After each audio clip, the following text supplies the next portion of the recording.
Hello all, welcome to my ಬಾಣಂತಿ series. ಇನ್ಮೇಲೆ ಆದಷ್ಟು ನಾನು ಪ್ರತಿದಿನ ಮಿನಿ ವ್ಲಾಗ್ಸನ್ನು ಅಪ್ಲೋಡ್ ಮಾಡ್ಲಿಕ್ಕೆ ಟ್ರೈ ಮಾಡ್ತೀನಿ. ಸೊ ರಾತ್ರಿ ಎಲ್ಲ ಪದೇ ಪದೇ ಫೀಡ್ಗೋಸ್ಕರ ಹೇಳೋದ್ರಿಂದ ಬೆಳಗ್ಗೆ ಸ್ವಲ್ಪ ನಿಧಾನಕ್ಕೆ ಹೇಳ್ತೀನಿ. ಅಷ್ಟೊತ್ತವರೆಗೂ ಪಾಪುನ ಅಮ್ಮ ಹ್ಯಾಂಡಲ್ ಮಾಡ್ತಾ ಇರ್ತಾರೆ.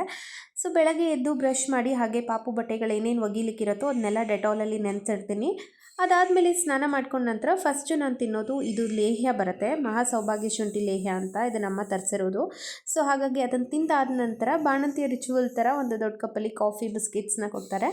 ಅದಾದಮೇಲೆ ತಿಂಡಿಯನ್ನು ಮುಗಿಸ್ಕೊಂಡಿದ್ದಾಯಿತು. ಇದು ಮಧ್ಯಾಹ್ನ ಊಟದ ಕ್ಲಿಪ್ಪಿಂಗ್. ಸೊ ಪ್ರತಿದಿನ ಒಂದೊಂದು ರೀತಿಯಾದಂಥ ಸೊಪ್ಪನ್ನು ಯೂಸ್ ಮಾಡಿ ಪಲ್ಯನ ಮಾಡ್ತಾರೆ.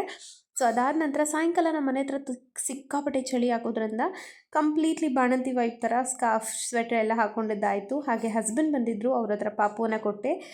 ಹಾಗೆ ಅವರು ಆಟಾಡ್ತಾ ಇದ್ದರು. ಜೊತೆಗೆ ನಾನು ಹಾಲನ್ನು ಸ್ವಲ್ಪ ಪಂಪ್ ಮಾಡಿ ರಾತ್ರಿ ಊಟನ ಕೂಡ ಮುಗಿಸ್ಕೊಂಡೆ. ಹಾಗೆ ಬಾಣಂತಿಯರು ಪ್ರತಿದಿನ ಎಲೆ ಅಡಿಕೆನ ತಿನ್ನಬೇಕು ಅಂತ ಹೇಳ್ತಾರೆ. ಸೊ ಹಾಗಾಗಿ ಎಲೆ ಅಡಿಕೆಯನ್ನು ತಿಂದು ಅದಾದ ನಂತರ ಪಾಪು ಫೀಡಿಂಗ್ ಬಾಟಲ್ಸ್ನೆಲ್ಲ ನಾನು ಸ್ಟೆರ್ಲೈಸ್ಗೆ ಹಾಕಿದ್ದೆ. ಸೊ ಅದನ್ನೆಲ್ಲ ತೊಗೊಂಡು ವೈಪ್ ಮಾಡಿ ನೈಟ್ ಫೀಡ್ಗೋಸ್ಕರ ರೆಡಿ ಮಾಡಿ ಇಟ್ಕೊಂಡಿದ್ದಾಯಿತು. ಇನ್ನು ಡಾಕ್ಟರ್ ನನಗೆ ಮಿಲ್ಕ್ ಸಪ್ಲೈಗೋಸ್ಕರ ಈ ಒಂದು ಲೇಹ್ಯನ ಸಜೆಸ್ಟ್ ಮಾಡಿದ್ದಾರೆ. ತುಂಬಾ ಟೇಸ್ಟ್ ಚೆನ್ನಾಗಿರುತ್ತೆ, ಲ್ಯಾಕ್ಟೇಷನ್ ಬೂಸ್ಟರ್ ಅಂತ ಅಂದ್ಬಿಟ್ಟು. ಸೊ ಇದನ್ನು ತಿಂದು ಇವತ್ತಿನ ದಿನಾನ ಕಂಪ್ಲೀಟ್ ಮಾಡಿದ್ದಾಯಿತು.